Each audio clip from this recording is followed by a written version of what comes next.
बिस्मिल्लाहिर्रहमानिर्रहीम। अस्सलाम वालेकुम नाज़रीन, कैसे हैं आप? उम्मीद है आप सब ठीक होंगे। अल्लाह ताला से दुआ है आप जहाँ कहीं भी हों खुश पाश रहें, हंसते मुस्कुराते रहें। आज की नई वीडियो में आपको वेलकम कहती हूँ। आज की इस वीडियो में मैं आपके साथ शेयर करूँगी सूरह फातिहा का तर्जमा। चलिए मैं आपको तर्जमा पढ़ के सुनाती हूँ। शुरू अल्लाह के नाम से जो निहायत मेहरबान बहुत रहम करने वाला। तमाम तारीफ़ें अल्लाह ही के लिए हैं जो सारे जहानों का रब है, निहायत मेहरबान बहुत रहम करने वाला।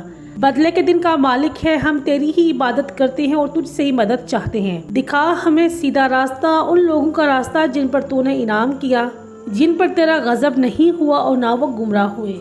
इस हवाले से हज़रत अबू सईद बिन मौला रज़ी अल्लाह अन्हु बयान करते हैं, अल्लाह के नबी सल्लल्लाहु अलैहि वसल्लम ने फरमाया, मैं तुम्हें एक सूरत बताऊंगा जो कुरान में सब सूरतों से ज्यादा अजमत वाली है, यानी वो सूरह फातिहा है। इसमें 7 आयात हैं जो नमाज की हर रकत में दुहराई जाती हैं। सही बुखारी की हदीस है, हदीस नंबर 4474 है। इस हदीस से ये भी मालूम हुआ नाज़रीन कि हर नमाज में सूरह फातिहा पढ़ना बहुत जरूरी है। इस हवाले से एक और हदीस है, हज़रत अबादा बिन सामत रज़ी अल्लाह अन्हु से रवायत है, अल्लाह के नबी सल्लल्लाहु अलैहि वसल्लम ने फरमाया, जो शख्स नमाज में सूरह फातिहा ना पढ़े उसकी नमाज ही नहीं।